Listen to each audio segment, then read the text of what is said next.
Children in Gaza grow up in a climate of fear and instability. They're often caught in the crossfire, victims of the seemingly endless violence that crowds into their lives. Yet despite this, most of the students at MAARI school are enthusiastic about learning. Some, however, find it more difficult to focus and concentrate, especially as they grow older. And when you talk to them, you can understand why. The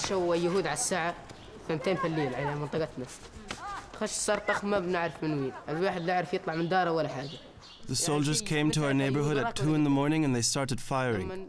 But we couldn't tell where the gunfire was coming from. You can't tell whether they are behind you or in front of you.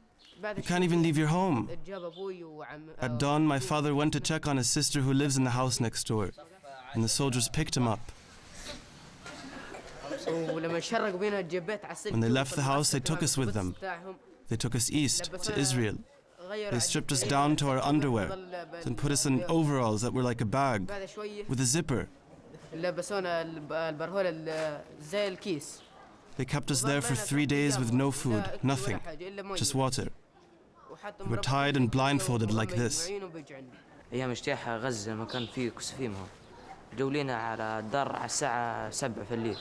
They raided our house at 7 in the evening. They stormed in and hit my dad and put him in the corner. They put all the family in one room. Then they went upstairs and set up an observation point on the roof of our house. We did a study on 3,000 children in Gaza. 45% of them said the worst thing that they have witnessed was the beating of their fathers by the Israeli soldiers. That was the symbol of security and power for them, and it was shattered.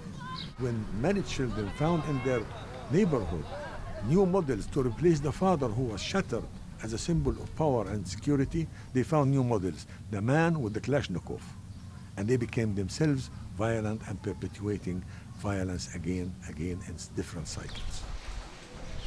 With this level of distraction, it's no surprise that many teenage boys in Gaza can't study.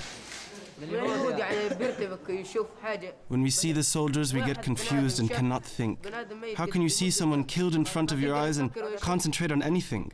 The whole village is suffering. Even dogs don't feel safe.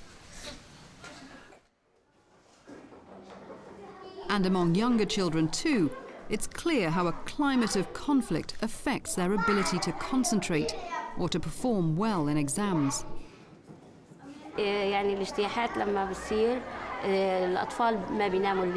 It affects so much.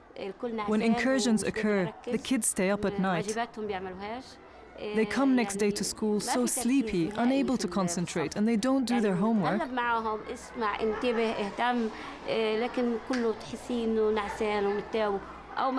In the last term, there were many incursions, and as a result, the grades of the students have dropped significantly because they have no opportunities to study. Sometimes the shooting starts while we're still in school, and you'll find the kids hiding under their desks, terrified. In this class of 9 and 10-year-olds, pupils preparing for the art exam are asked to draw scenes of the recent Israeli incursion. Most of the pictures reveal a detailed knowledge of military hardware and tactics. Drones firing rockets, tanks besieging houses, bulldozers demolishing trees, even Palestinians launching Qassam rockets. The chaos of war.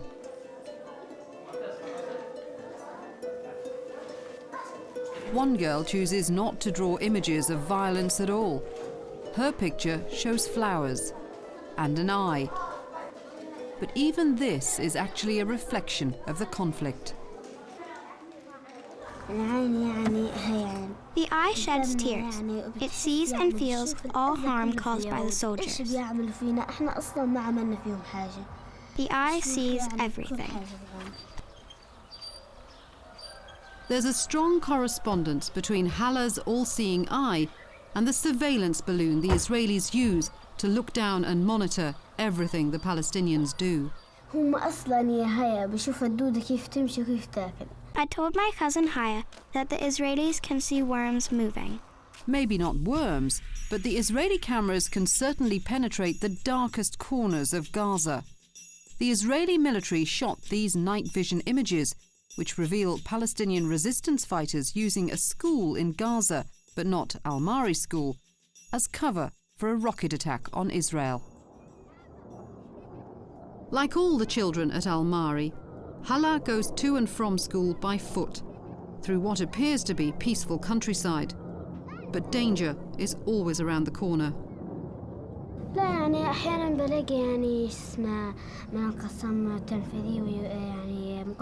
Sometimes, on my way to school, I bump into members of the Palestinian resistance, like the Al-HUSSAM brigades, or the Palestinian Executive Force. I don't get scared. It's normal. And sometimes I hear mortar shells. One morning, I heard about 25 of them. So my mom said, don't go to school today. The whole school failed to show up. As difficult as it is for HALA, her friend HUSSAM struggles with even tougher conditions. Once, the soldiers picked up my classmate HUSSAM, took him upstairs and began beating him. Then they took him back to his house on the border. At the end of each school day, HUSSAM races out of the residential area surrounding the school and into an empty landscape. It's only a 5-minute dash, but it takes him straight into no man's land. He lives with his family in a small house in a cluster of damaged, roofless buildings right at the border. They have a little land surrounding the house where they keep sheep and grow a few crops. It's their only source of income.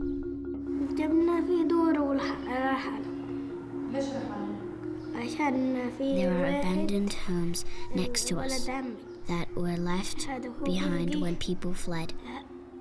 My cousin was watering his plants and the Palestinians fired a mortar shell that fell on the Israel side. So they opened fire and killed my cousin. Everyone else ran away. HUSSAM leads a solitary existence. No one dares to visit him, not even his relatives. His only distraction is flying kites. I like to fly kites and play football. After the afternoon prayer, I read for 2 hours. Then I play for a short time again, and after that I return home to sleep. HUSSAM and his family are trapped in their dangerous corner. Wallah feels trapped even in her loving home. Indeed, the majority of Gazans live under siege in crowded surroundings, unable to cross the border unless the Israelis give them permission to do so.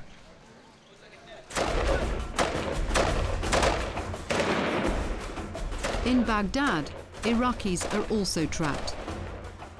Not so much by walls, but by the threat of unpredictable violence. In Iraq, there are constantly shifting alliances and hostilities. It's often hard to know who your friends are. On the edge of Baghdad's vast Shia suburb of Sadr City, a frequent battleground, stands Al-Mustansiriya University, once a symbol of Iraq's leadership in education. Al-Mustansiriya was established in the year 1234, making it one of the oldest universities in the world. It's a monument to the value placed on education here for thousands of years. But like other great cultural institutions in Iraq, Al-Mustansiriya was a victim to the chaos and anarchy unleashed by the invasion of 2003. When we took over the university, it was pillars of smoke and piles of rubble. There was nothing to indicate that we could rebuild it or teach here again. We had a very limited budget, actually no budget at all. But the people of Al-Mustansiriya, Iraqis in general, and some religious people supported the university financially, helping it to get going again. And we thank them for that. By 2007, Al-Mustansiriya University was fully functioning again, understaffed and under-resourced, but filled with people keen to revive its great educational tradition.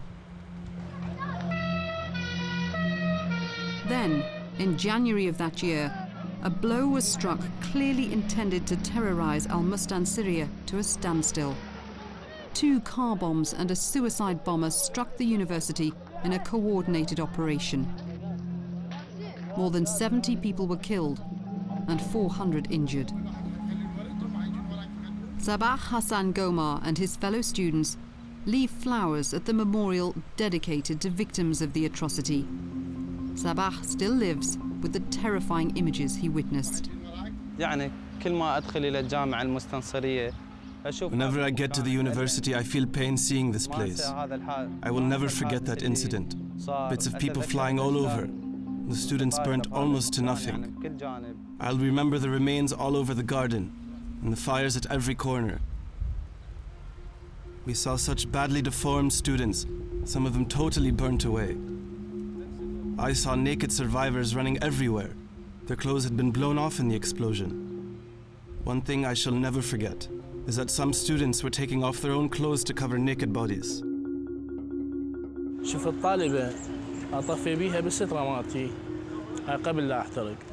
I saw a woman student on fire. I tried to put out the flames with my jacket. I couldn't tell her head from her feet. The flames were so strong that even my jacket caught fire, and I was burnt myself. Then the next explosion went off and I was hit.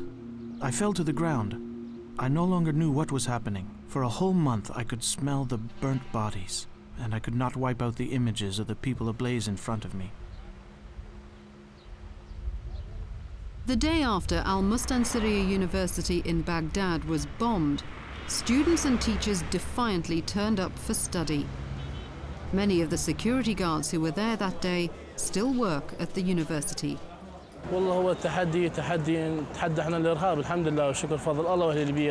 We are challenging terrorism, and we believe in God. We will not be frightened of those scum non-believers. If it is written to die, we will die. These attitudes of fatalism mixed with resolve are shared by even the younger students. Zaman is in her first year at the College of Arts.